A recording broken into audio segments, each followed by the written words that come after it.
Previously on the Young Guns. Okay, so for this challenge, pick something that's under $10, work with the existing package, but you can change everything else. You can change the colors, logo, graphics that are included, but you must include all the typography in the original packaging. The challenge begins right now. I gotta say, this is a hard assignment. Welcome to the Young Guns.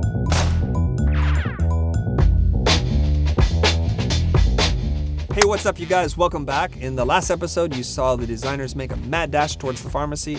Let's see what they picked and why. Hey guys, it seemed like you had a little trouble at the store. Let's see what you guys got. Arun, what did you pick?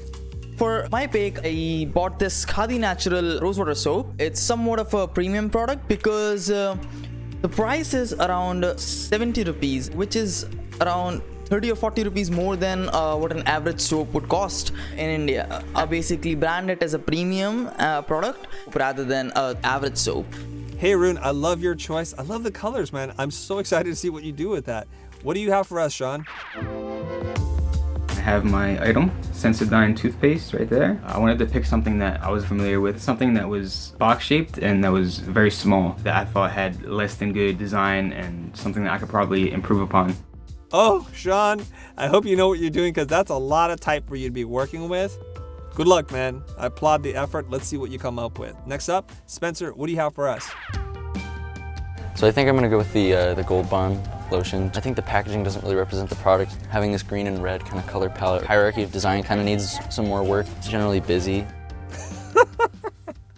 All right, Spencer, that is a weird choice to be picking Gold Bond. I don't know what's going on in your head. But, okay, if I'm being honest, I actually have Gold Bond. All right, Connor, what do you have for us? We're going to go with this. I think we can do quite a lot of changes to this type of thing. Got a nice bold logo on there. And obviously the mascot being a bull, we can definitely work that back in. They have this like Minotaur guy on the front. There's not a huge amount of text on here because it's just a cough suite. Whoa, there we go. All right, Connor, there's big expectations on you having won the first challenge. And I see the strategy here. You pick something that doesn't have a lot of elements, and I'm looking forward to how you handle the illustration of the Minotaur. I know you're very good at drawing, and so I'm kind of thinking, what's he gonna do with this? All right, Sharif, what do you have to say? So this is the product I chose to redesign. It's Close-All. It's a broad spectrum antifungal. First of all, it's just very busy. You have a lot of colors, elements, overlay text in the background, and the type is set very poorly. You don't really see different weight, sizes, odd design, to say the least. All right, Sharif, good choice. All right, team, here's what we gotta do. You made your selection. We cannot change anything. Now you have 1 week to do your design work, so get to it! What I wanted to do with this Cavonia product was make sure that it had a completely different vibe and aesthetic, make it stand out from the rest of its competitors in its space. For my logo design process, I always start out with sketching. I just need to get any ideas that I have out on paper. I started by taking some notes on key traits, ideas, and moods to convey. It's called Gold Bond. Color change. This seal, I think, should come lower in the list. And then I just did a bunch of sketches to get ideas out on paper.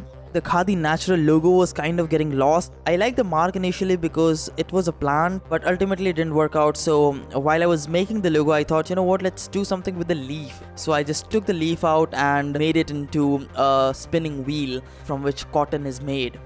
What? What are you doing? You started out with a flower and then all of a sudden you turn it into a wheel for spinning cotton? How does this make sense for soap? I knew that the design was going to be focused mainly on the word mark and the typeface choice would be extremely important. So rather than busting out the sketchbook like I would do when designing an icon or a mark, I just pulled up Illustrator right away and started just laying out typefaces that I thought would work as a base. Those are some of my sketches. Wasn't really happy with a lot of it. I went and did some more sketching. I like this mark over here. I think it's really good to get, my bad ideas out on paper, just so I don't waste a bunch of time in the computer. And then I'd hop in Illustrator and actually execute the best ones, and then I ended up narrowing it down to the two I really liked best. I then import my sketches into Adobe Illustrator, and by that time I would have either picked 1 or 2 designs that I further explore and refine until I reach a logo that I like. I opted for sensitive casing in the logo so that I could use a bit of a bolder weight than the original logo while still giving a feeling of sensitivity and delicacy.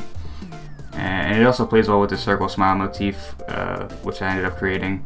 In the sketching phase, I started largely working with the typography. I was trying to work out the best way to lay the text out in a fashion that meant it was still very clear, but it was also not warped. To go on with the bull icon, I wanted to include more of a stamp version that has the same interpretation of it's a strong, powerful bull, more of an icon that worked well in conjunction with the typography and with the new logo design. Wow, all right. You guys are all taking a slightly different approach.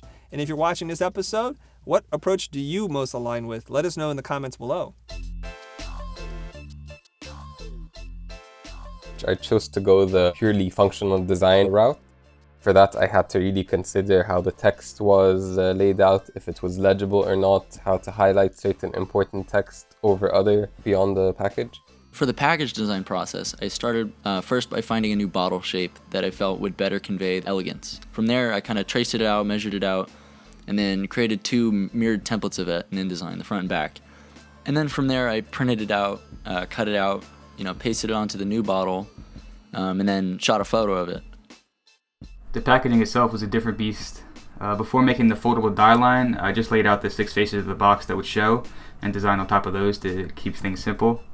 I used kind of a loose grid approach where many elements align to each other but don't conform to any sort of master grid. Earlier when I made the logo, it was all colorful, and ultimately I dropped it because I found, it will look much more premium, much more cleaner on a black background. Plus, if you put a serif font on a black background, it kind of looks more classier and basically justify the price range the soap was in. Great job, you guys. I can't wait to see how you finish this. And for those of you guys that are watching, who do you pick to win this challenge? Whose design is going to reign supreme? Let us know in the comments below.